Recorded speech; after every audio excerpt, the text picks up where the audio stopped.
सी boyfriend नथिला, केवल एक तरफा प्रेम करुथला। प्रेमिका बाहागर खबर शुणी पागल होई जाइथिला सी। आउ सुजोग देखि राग सुझाइबाकू करिथिला प्लान। मोर हेबुनी तो कहार हेबुनी, एई रागरे निरीह झियोटाकू छुरी भुसी जीवनरू मारिदेला। जो घरू ता बाहा सभारे उठी थांता सेई घरे आज कफिन सजई होईछि। गाँ जाकर लोके रुंड होईछंती, कांद बोबाड़ी पड़िछि। बाहाघरर मात्र 2 दिन पूर्वरू एमिति कांड होईजिबो बोली घर लोके केबे भी भाबी नथिले। ए दृश्य हेउछि सुंदरगढ़ जिला बीरमित्रपुर थाना गोबिरार। इए हेउछंती 36 वर्षीय मृतका शिखा सपना कुल्लू। एई मास 12 तारिखरे तांको बाहाघर हेबाकू थिला। शुक्रवार संध्यारे कोनोसी कार्य से घरू बाहर को जाइथिले। आउ 1 घंटा परे फोन आसिला, गोबिरा अंगनवाड़ी केन्द्र निकटरे शिखा रक्ताक्त होई पड़िछंती। तांको चिकित्सा पई राउरकेला निया जाइथिला। आउ डाक्टर तांको मृत घोषणा करिथिले। मो भणीर मैरेज थिबार थिला।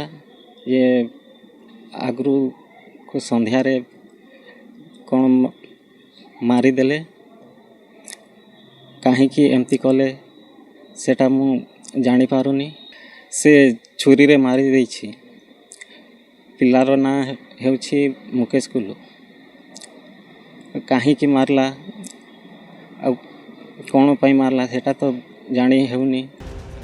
परिवार लोकंक अभियोग बिस्रा थाना कारकाटार गाँर मुकेश कुल्लू तांको झियो को हत्या करिछंती।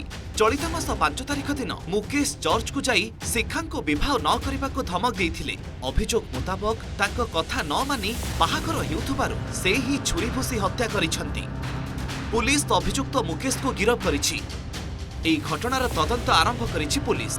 आमे जानि नथिलु एते सब दुखर घटना हेब कहिकी आमे समस्त भारी खुशी थिलु। तार विवाह समय पहुंची थिला। आम गत शनिवार 10 तारिख दिन तार बड़ कणिया थिला। आ आसंता 12 तारिख तार आमर चर्च मैरेज रे सा ताको आमे विवाह करिकी ताको ता नुआ परिवार रे आमे नुआ परिवार गठन करबा लागि प्रिपेयर हेथिले। किंतु जिते बेले आमे समस्त परिवार खुशी रे रहिबा जागा रे एबे आम परिवार रे एते बड़ दुखर घटना हैला। आमे एबे से दुख को आमे आपन को सामने रे कहि पारुनु कि हमको केमिति अनुभव होउछि।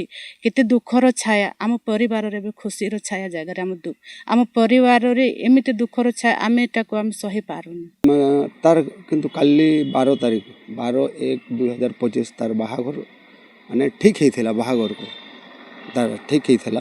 आउ एई भलिया घटना गुटे घटी गला जे आमे चिंता भी कर नथिलु।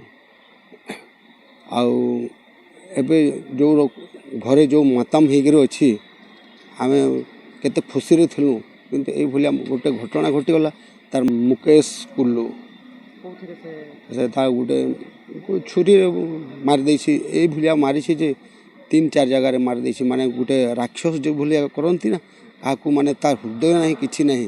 किंतु से गोटे समाज रो रहिबार तार किछि अधिकार नाही ताकू। बाहाघर कार्ड रे भांग पड़िनी, किंतु बाहाइबाकू थिबा झियो आउ ए दुनिया रे नाही।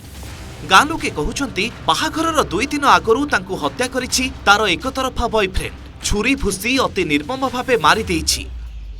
आउ ये हेउछि तांको घरर दृश्य। कफिन सजा होइछि, रुंड होइछंती गाँ लोके। कांद बोबाड़ी रे परिवेश फाटी पडुछि।